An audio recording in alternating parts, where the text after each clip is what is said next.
Hello everybody, this is Mr. Walters, and we've been talking about neurotransmitters within the central nervous system. One of the more famous neurotransmitters, which we've talked about a bunch now, is acetylcholine, and it is important in the central nervous system, but it's also important in the peripheral nervous system at the neuromuscular junction. We also mentioned norepinephrine. Norepinephrine is a neurotransmitter within the central nervous system, and it is in fact related to a sense of feeling good, and it's also related to clinical depression in that it can be at low levels. A few others that we mentioned are serotonin. We mentioned dopamine. An insufficiency of dopamine is related to a syndrome known as Parkinson's syndrome, where you may be familiar with Michael J. Fox, who has Parkinson's syndrome, and it results in tremors, which are kind of uncontrollable. We also mentioned other neurotransmitters like substance P. Substance P is important for pain perception.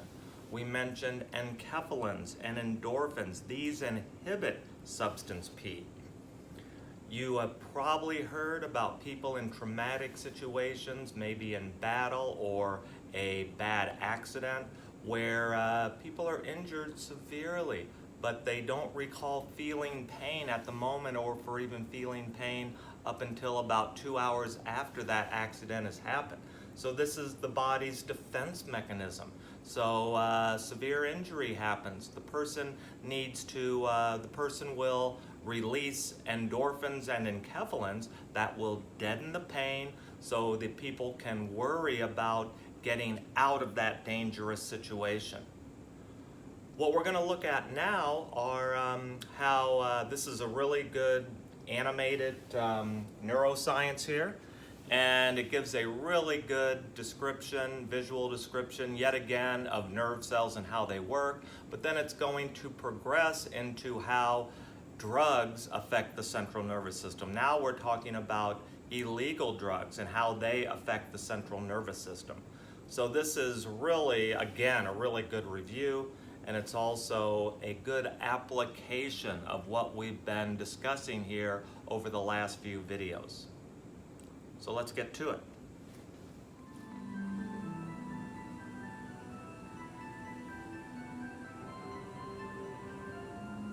The human body cannot function without the central nervous system, which includes the brain and spinal cord. The major cells of the nervous system are neurons. These cells carry messages throughout the brain, down the spinal cord to the body, and back up into the brain. We refer to the routes these messages take as nerve pathways. Areas within the brain are localized.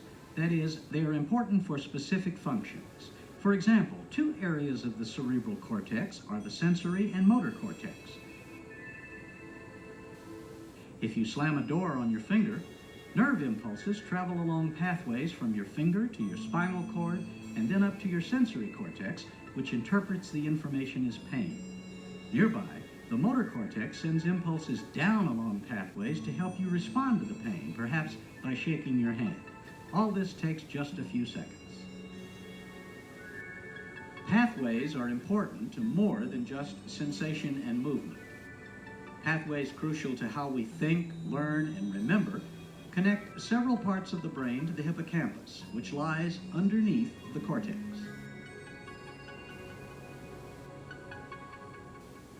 There is even a pathway through which impulses travel to give us pleasurable feelings. This is the reward pathway, and it can be activated by addictive drugs. So how do all these pathways operate? To answer this question, we must look at the neuron and understand its structure. Neurons have a cell body or soma, several dendrites, and an axon. While dendrites are usually less than a millimeter, an axon can extend for more than 3 feet. It ends at a terminal, which is always very near another neuron.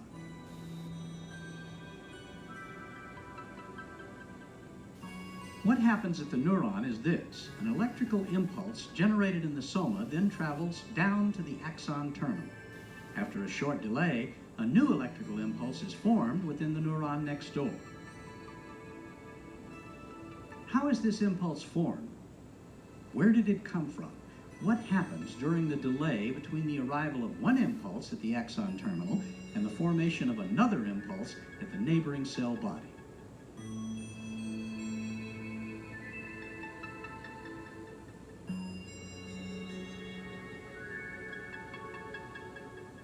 We can answer these questions and understand how neurons communicate by looking more closely at the connection between two neurons, which is called the synapse.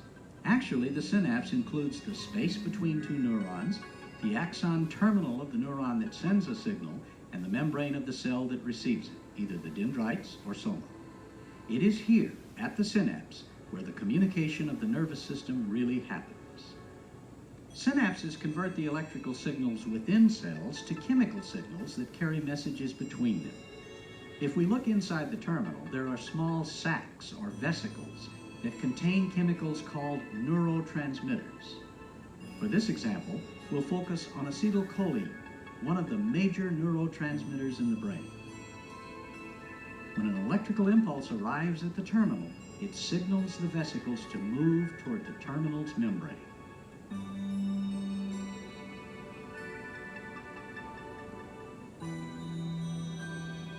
When the vesicles reach the terminal membrane, they actually fuse to it. Once the membranes of the vesicle and the terminal are fused, the vesicles release acetylcholine out into the synaptic space. This process is called exocytosis.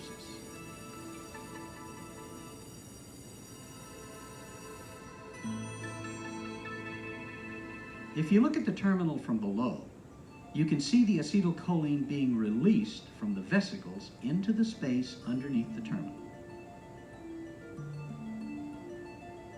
However, the release of neurotransmitters such as acetylcholine is only half the story.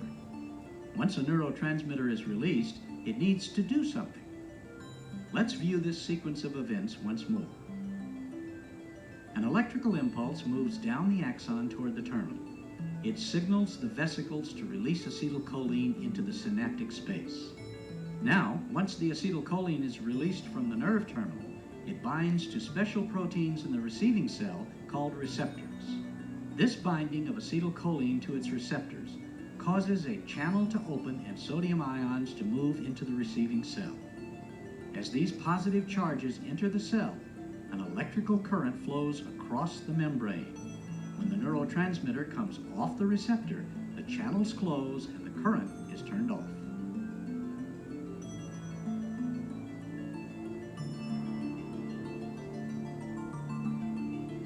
So nerves talk to each other using this combination of electrical and chemical signals. Watch the entire process. Electrical impulses cause acetylcholine to be released into the synaptic space. This chemical then binds to receptors on the membrane of the receiving cell. The binding opens ion channels. Sodium ions enter the receiving cells, generating a current that triggers a new electrical impulse, and the process starts all over again. This happens all the time, all over the brain, among billions of neurons. But what stops this process? If acetylcholine were to hang around after it comes off the receptor, it would continue to bombard neighboring neurons with chemical signals. This doesn't happen because an enzyme called acetylcholine esterase destroys acetylcholine once it comes off the receptor, cutting it into two pieces. Eventually, these pieces are recycled back into the terminal to make new acetylcholine.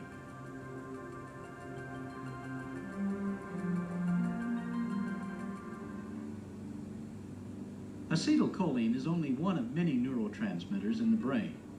Another common neurotransmitter is dopamine, which is released from neurons much like acetylcholine.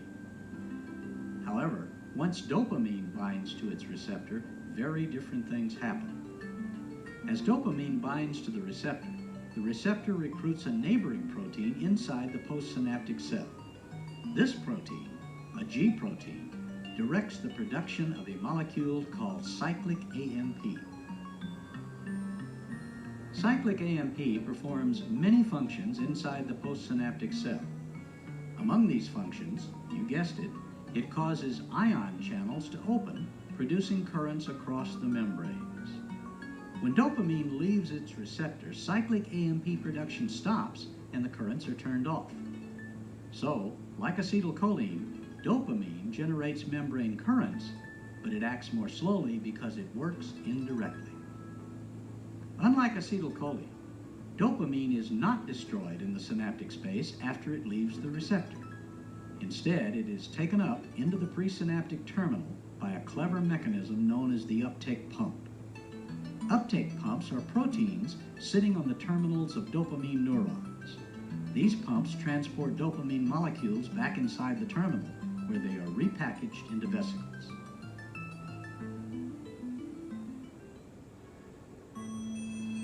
Right now, billions of neurons in your brain are responding to electrical signals. Now you know how it happens. An electrical impulse reaches the nerve terminal, triggering the release of neurotransmitters. As the neurotransmitter enters the synaptic space, it binds to its receptors on a neighboring neuron.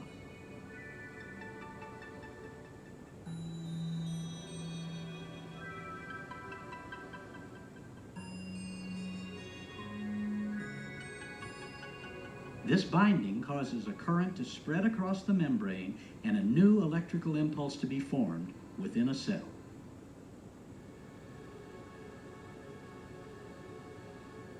The basic process that occurs with acetylcholine, shown here, and dopamine, holds for neurotransmitters throughout your brain. Although this picture shows only a few receptors being activated, in reality, the release of a neurotransmitter such as acetylcholine activates thousands of receptors. If enough current is generated, then a new electrical impulse is produced.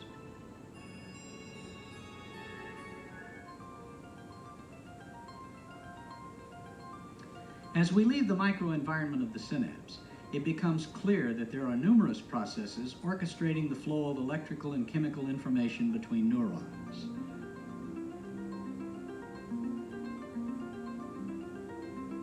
Each process is vulnerable to outside forces, such as drugs or disease, either of which will disrupt the normal function of the brain.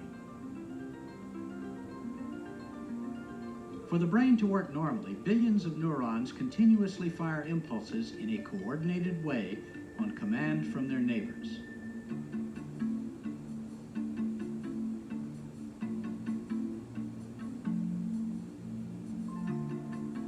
These impulses are passed over short distances within a brain structure and also over long distances from one brain region to another.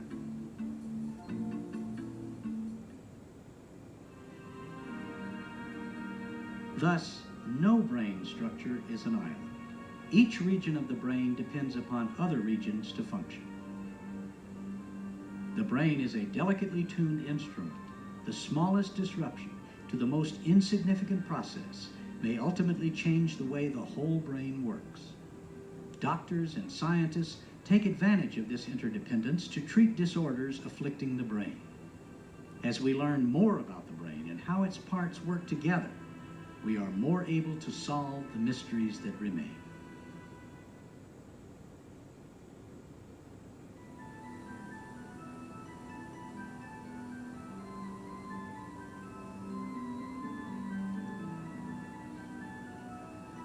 Now that we know how neurons communicate with each other, we can examine how this communication is affected by various drugs. The brain is a highly interdependent organ. Small actions at specific places can have global effects, changing our feelings, moods, and perceptions. Scientists have taken advantage of this interdependence by developing drug therapies to treat brain disorders. Some people, however, take drugs even though they are not sick, simply to change the way they feel.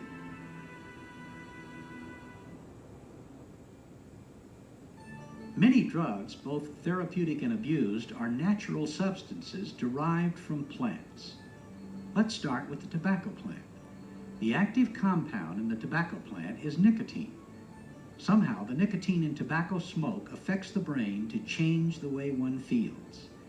In fact, if nicotine is removed from tobacco, people won't smoke it.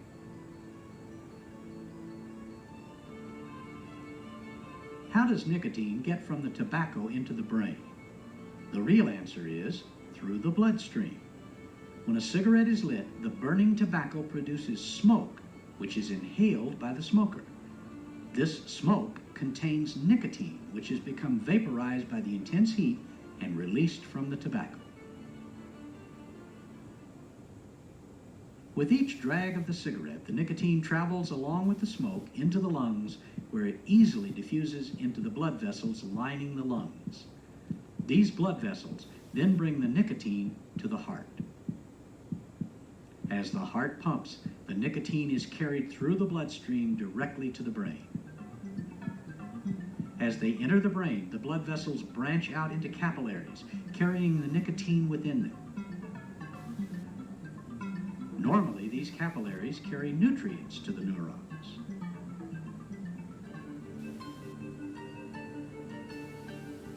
Just as it moves from the lungs into the bloodstream, nicotine easily diffuses through the walls of the capillaries and travels to the spaces surrounding the neurons.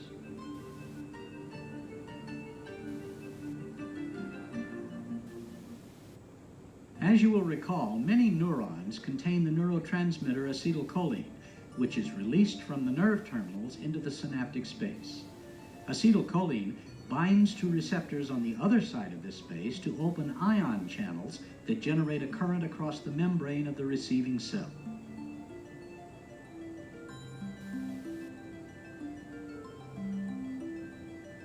Nicotine competes with acetylcholine to bind to the acetylcholine receptor. It wins, and then opens ion channels to let sodium ions into the cell, just like with acetylcholine. But there's a lot more nicotine around than acetylcholine, so a much bigger current is produced across the membrane.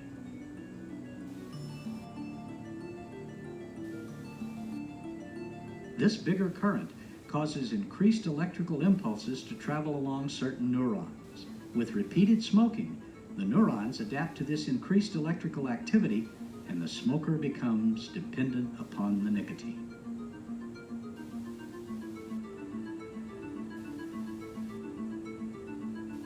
This adaptation is illustrated in the caudate nucleus, an area of the brain that controls voluntary movement.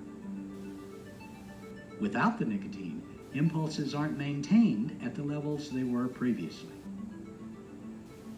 As a result, some smokers experience hand tremors between cigarettes. These smokers' tremors may be hard to see because smokers hide them by smoking another cigarette. The tremors may be a sign of withdrawal, but they will go away when the smoker gives up smoking for good. The coca plant is another source of a mind-altering drug. The active ingredient found in this plant is cocaine. As with nicotine, cocaine acts on the brain by first getting into the bloodstream. When cocaine is snorted as a powder, it dissolves in the mucous lining of the nose and enters the bloodstream through the nasal blood vessels. With repeated snorting, the capillaries in the nose can become damaged. Once in the blood, the cocaine travels to the heart, where it's then pumped directly into the brain. If cocaine is smoked, it reaches the brain even faster. The faster the cocaine reaches the brain, the more likely it will be abused.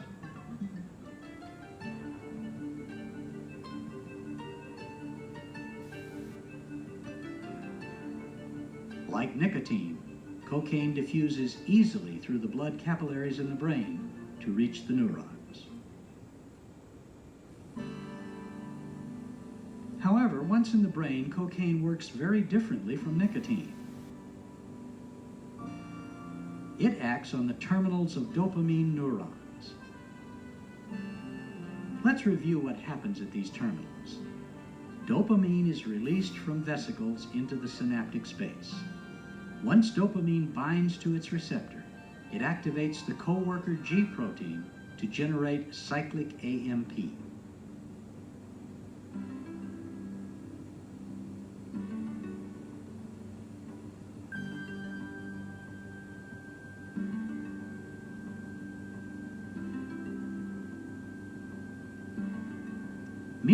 uptake pumps on the terminal membrane pump dopamine molecules back inside the terminal.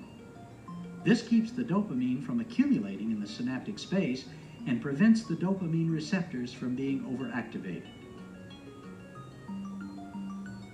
Now, when cocaine is present, it too binds to a spot on the uptake pump, but in doing so, it somehow prevents the pump from working. The result, more dopamine in the synaptic space.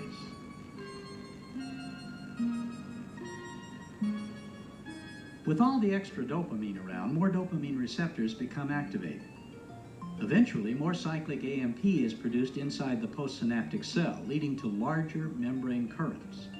With repeated use of cocaine, some neurons actually become more sensitive to its actions, resulting in potentially fatal effects. Cocaine is very effective at sensitizing neurons to electrical excitation, even after only one exposure. When neurons are sensitized by cocaine, a person can develop seizures similar to those suffered by epileptics. Even though cocaine seizures happen only rarely, they may be accompanied by an irregular heartbeat, which usually results in death. There is no way to predict if any one individual will suffer a cocaine seizure, whether it's their first try or after they've tried it several times.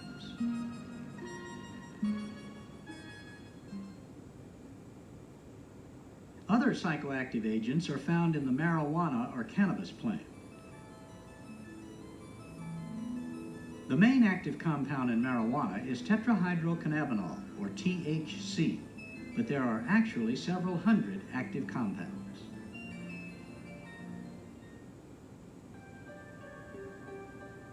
Marijuana is usually smoked so that the THC gets to the brain quickly.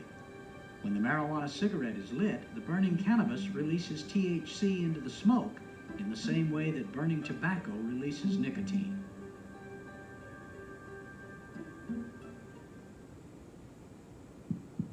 Inhaled with the smoke, THC diffuses into the blood vessels lining the lungs. With each beat of the heart, THC is pumped straight up into the brain, where it distributes throughout.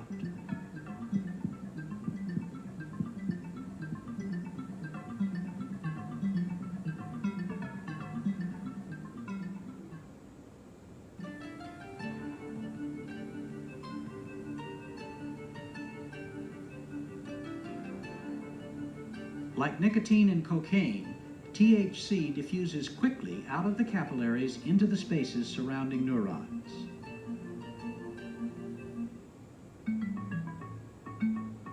As the THC approaches neurons, it targets specific receptors located on the cell membrane. Scientists have recently discovered chemicals within the body that normally bind to these THC receptors.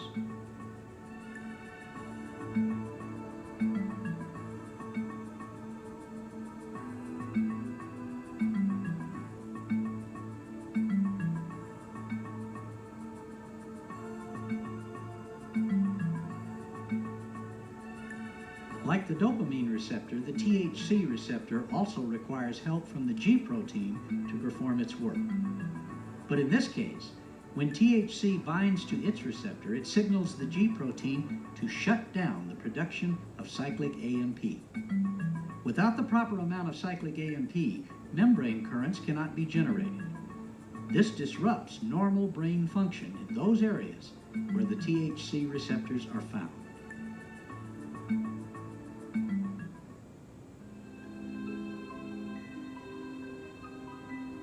More than in any other brain structure, THC receptors are highly concentrated in the hippocampus. The hippocampus lies deep within the brain. There is one in each side of the brain, or hemisphere.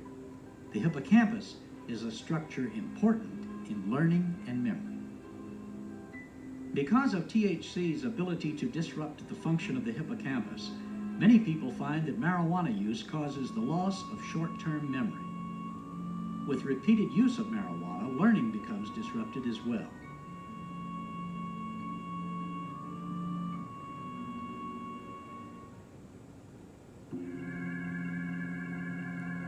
THC can also cause a change in perception of one's surroundings, similar to hallucinations produced by other drugs.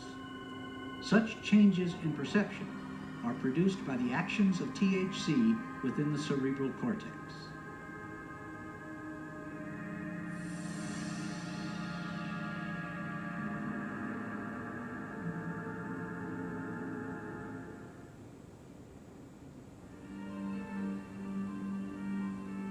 As we have begun to appreciate, the brain is an enormously sophisticated organ. The same features that give it extraordinary power and a high degree of organization make it an easy target for many drugs.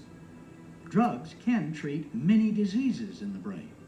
Abusing drugs, however, can lead to addiction, which is a disease itself and is incredibly difficult to treat. We have seen only a few examples here, but as we learn more about how drugs work and understand how they change our body's functions, we can make more informed decisions about using drugs to treat disease or abusing drugs to change the way we feel.